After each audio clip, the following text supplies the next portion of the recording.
कौशिके पाद संस्पृशे निर्विशेष मनस्काय श्रीवीरस्वामिने नमः। आनंद आस्था के निकेतन भगवान महावीर के चरणों में वंदना। अनंत शक्ति के स्रोत महाप्राण पूज्य गुरुदेव के चरणों में वंदना। समागत बालोतरा फरीदाबाद जोधपुर के श्रावक सारे आज 3 क्षेत्रों का सहज संगम हो गया है और वैसे भी 3 तीर्थ का संगम है और साध्वी जी स्थानकवासी साध्वी जी अंतर विराज रहे हैं। 100 वर्ष की उम्र के पड़ाव के साथ आगे बढ़ रहे हैं। तो पावन धाम में यह पहली बार चातुर्मास घोषित होने के बाद सभा मंडल और तेयुक्त ये तीनों हमारी संस्थाएं एक साथ आई है और ज्ञानशाला तो चूंकि सभा का ही एक उपक्रम साथ में जुड़ा हुआ है। आप लोगों की गीत के माध्यम से हमने भावना सुनी। जो अपेक्षाएं श्रावक समाज हमसे कर रहा है हम आपसे भी सवाई अपेक्षाएं कर रहे हैं। हम कल परसों ही हम साथियाँ बैठी थी और कहा बालोतरा के लिए अब चिंतन करो हमें क्या करना है, क्योंकि यह वर्ष विशेष वर्ष है। हर वर्ष जिस क्षेत्र में चातुर्मास होता है बालोतरा के बारे में हमने बहुत कुछ सुना है और यह जो आचार्य भिक्षु का 300 वर्ष अभी आषाढ़ शुक्ला 13 को जन्म दिवस का 300वां वर्ष लग रहा है। तो गुरुदेव ने पूरे साल कार्यक्रम घोषित किए हैं कि यह तेरापंथ धर्म संघ आचार्य भिक्षु की 30 शताब्दी जन्म शताब्दी मनाएगा। और आप जानते हैं स्वामी जी ने जो किया है हमारे लिए प्रेरणा पाते। ऐसा लगता है कि उन्होंने जिस संघर्ष को जीता उनकी शानदार जीत कह सकते हैं। कठिन संघर्ष उन्होंने सहन किए पर हमारे लिए सड़कें बना दी।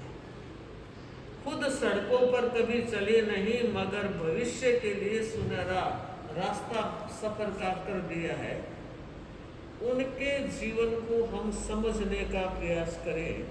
वैसे तो आप सब स्वामी जी की माला फेरते भी होंगे, फेरनी भी चाहिए और नहीं फेरते हो तो शुरू कर दे। लेकिन इसके साथ साथ मैं कहना चाहूँगी इस वर्ष स्वामी जी के साहित्य का भी सांगोपांग अध्ययन होना चाहिए और स्वाध्याय की रुचि जगनी चाहिए। बहुत से श्रावक खूब स्वाध्याय करते होंगे लेकिन स्वाध्याय के लिए व्यक्ति की भावधारा स्वाध्याय में तन्मय बनती है तो स्वाध्याय से आनंद पैदा होता है। भगवान महावीर से पूछा गया था कि भगवान परम तप किसको कहते हैं, तो भगवान ने उपवास को परम तप नहीं बताया, ध्यान को भी परम तप नहीं बताया। उन्होंने कहा स्वाध्याय परम तप। स्वाध्याय करते करते ध्यान की स्थिति स्वतः पैदा होती है और व्यक्ति ध्यान की एकाग्रता में स्वाध्याय के माध्यम से पहुंच सकता है। इसलिए जैसे गुरुवर का निर्देश आदेश होगा वो हमारे लिए लक्ष्य होगा, वो हमारा सर्वोपरि केंद्र होगा। जिस तरह से आपने सुना होगा लक्ष्य वेद के समय अर्जुन को पूछा गया था कि तुम्हें क्या दिखाई दे रहा है।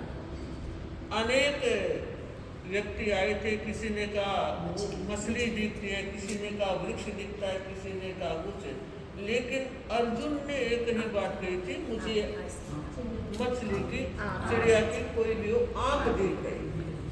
तो हमारे लिए गुरु का निर्देश उसी तरह गुरु के निर्देश के आधार पर हमें आगे बढ़ना है और हमारे गुरुदेव को या सब साधु साधियों को, पूर्ववर्ती आचार्यों को भी संयम, तप, त्याग महत्वपूर्ण बिंदु रहे हैं। और उसी कदम के साथ हमें अपने कदमों को आगे बढ़ाना है, पूरा बालोतरा अध्यात्ममय बन जाए।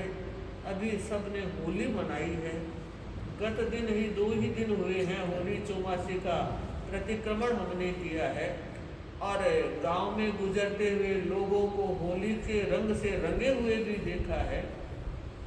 हम ये चाहते हैं बालोतरा इस वर्ष अध्यात्म के रंग से रंग जाए, भीतर की चेतना तक एक रूपांतरण की प्रक्रिया के साथ व्यतीत हो और भगवान महावीर के इस संदेश को आत्मसात करने का प्रयत्न किया जाए।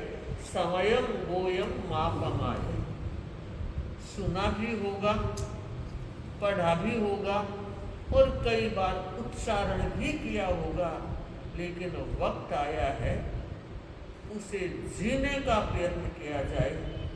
किस तरह से एक एक पल का सम्यक उपयोग कर सकते हैं।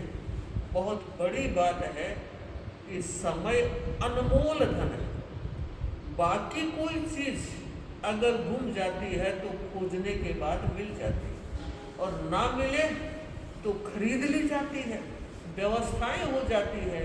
मगर श्रावक और श्राविकाओं, मुझे बताइए, जो वक्त चला गया उसको खरीद सकते हो? दुनिया में कोई भी व्यक्ति कितना भी अमीर हो गया या अमीर है, लेकिन वो बीते हुए वक्त को खरीद नहीं सकता। वो चला गया, वो चला गया। और यह भी कहा गया है कि कोई इतना गरीब नहीं है कि आने वाले समय का उपयोग ना कर सके। बाकी चीज को खरीदने में पैसे की जरूरत होगी, मगर वक्त 24 घंटे का हमें सहज उपलब्ध है।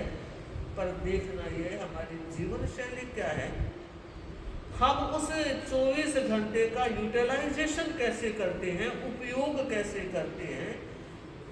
दुकानदारी जरूरी है, गृहस्थ हो उसके बिना काम चलता नहीं, पर देखना है उसके लिए कितना समय दे रहे हो।